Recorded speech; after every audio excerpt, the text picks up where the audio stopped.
Okie dokie, and I'm back again with another episode of Nairi Academy. Today I will, make a note about StarCraft late game. Whoa, let me slow this down as we watch the final minutes of this game. Is that in StarCraft you can be strong either in mid, late or early game. You cannot be strong in all three. So you better pick when you want to fight the enemy. In this game we happen to have and I'm gonna switch to just one side, maybe that will reduce the lag a little bit.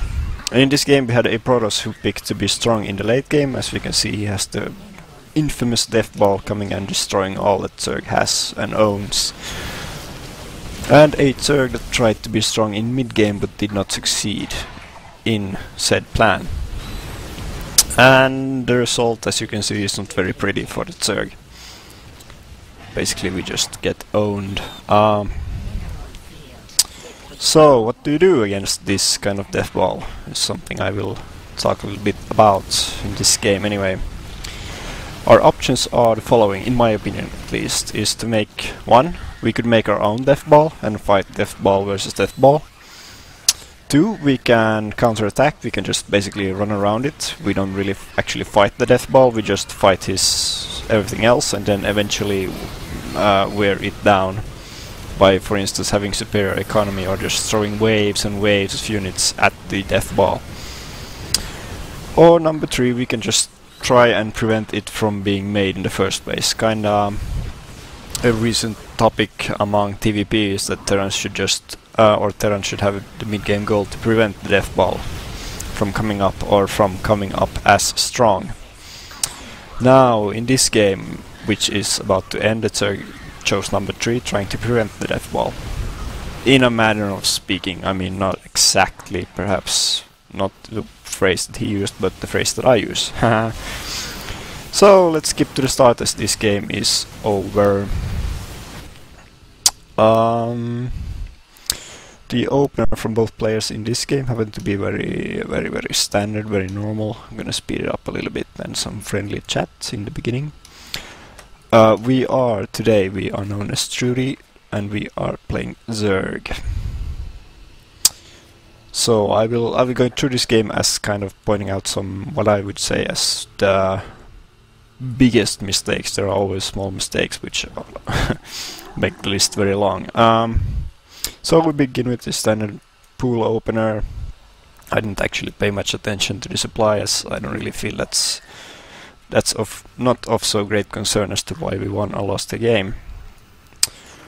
And we scout, we send out our probes. Oh, and now at 4 minutes, and I'm gonna pause it in a second here.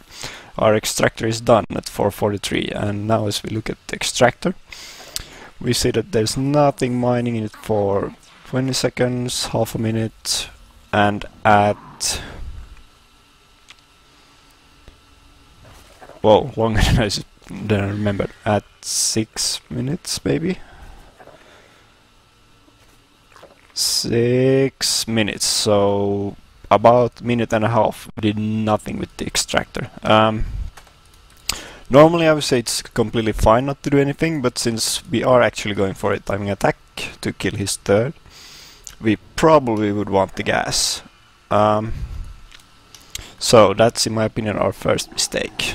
Get gas sooner, as we are in fact going for a timing attack, which we will need gas for roaches and upgrades and so on and so forth.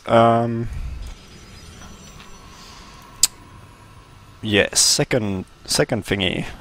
Okay, well, in the meantime I'll just like note we got a really great scout off. We saw 2 gas, so it's either Void Ray or well, DT or whatever, but since we saw the gates and we saw the robo and yeah, so pretty much everything, so we can assume that he's not going to do anything fishy, but rather standard gate robo play.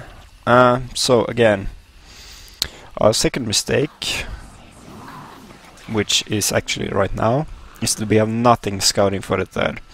And as our game plan is to kill the third, we should actually be knowing when the third comes up. And if we look at everybody cam, we can see that 10-minute mark right here. The third is going up. Now, if you look at the unit count, we see that we have 14 links, 13 roaches against 1 immortal, 8 stalkers, 1 sentry, and 1 zealot. Now, if we attack the front, we probably cannot kill him. But if we were to attack the third, at least poke at the third, we would know that he has almost no units. And we can probably deny it right then and there.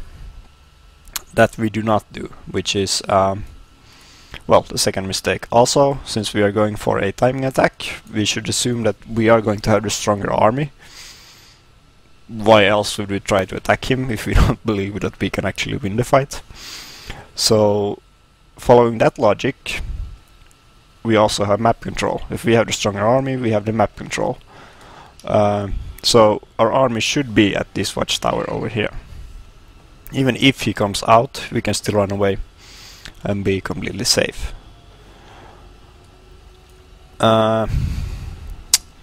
So let us move on. I'm gonna skip a little bit faster ahead, and now it's gonna lag. I'm sorry about that. Next mistake coming up is going to... Maybe I can just skip like this, hopefully. Sorry for my really terrible computer. It can't really handle it. But it's right around here, coming up soon. At 13-minute mark we will do our first attack. Basically the attack that we have been preparing for, with all the upgrades and other stuff that we have been getting, units and so on and so forth. Now, the big mistake is that we are at 164 supply and we have this much money. Now, roughly translated at 13-minute mark, we have 1,500 and 500 gas, which means we could have been maxed out on roaches. And I think that would have been a significant enough force to kill him, even if he got really great force fields and a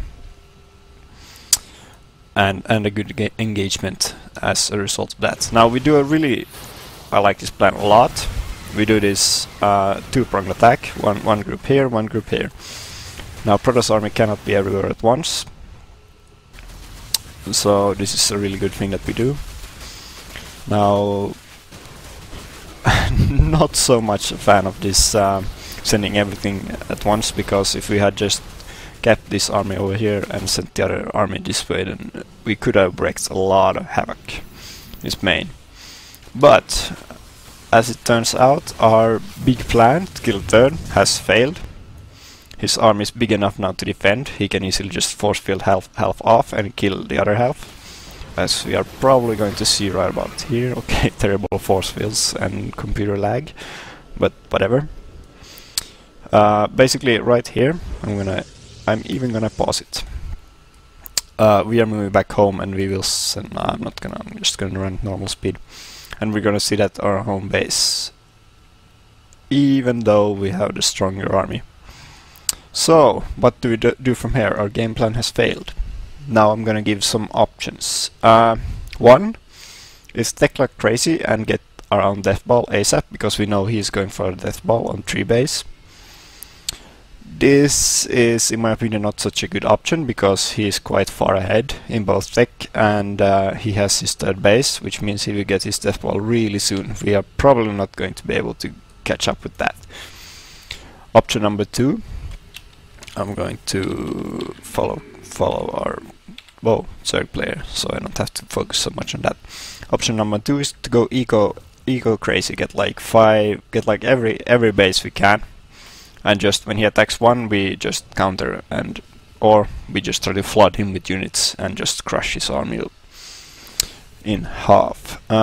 This is also not a very good option, because we are pretty much even on economy right now. And by the time we get that economic advantage, he will probably just have attacked. And if he even gets a hint of us doing a crazy eco play, he will probably just attack and kill us. Option number 3, lost the order a little bit there, is to go for a tech switch. We could go Muda and harass him and try and well, catch him basically off guard by going Muda, or maybe just go mass ling and hope that he doesn't make any colossi, which is a kind of a silly choice. And also, again, not a good option, because we are going to be too late. we will not catch him off guard in time. Now, number 4, which is my favorite, what I would have done, I suppose, maybe, hopefully, if I was thinking clearly during the game, is that if we go back again to the 14-minute, well, not that far back, to the 14-minute mark, we could have done more prong attacks. Because right now, if we look at the army tab, we are around 40 supply ahead. Now he can defend at one place easily because he has force fields and he has 3 immortals.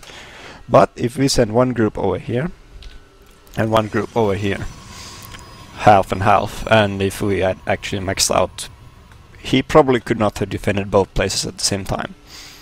Now, if we continue on with that logic of multi-prong attacks, we could have gone for Nairis and drops, and we could have dropped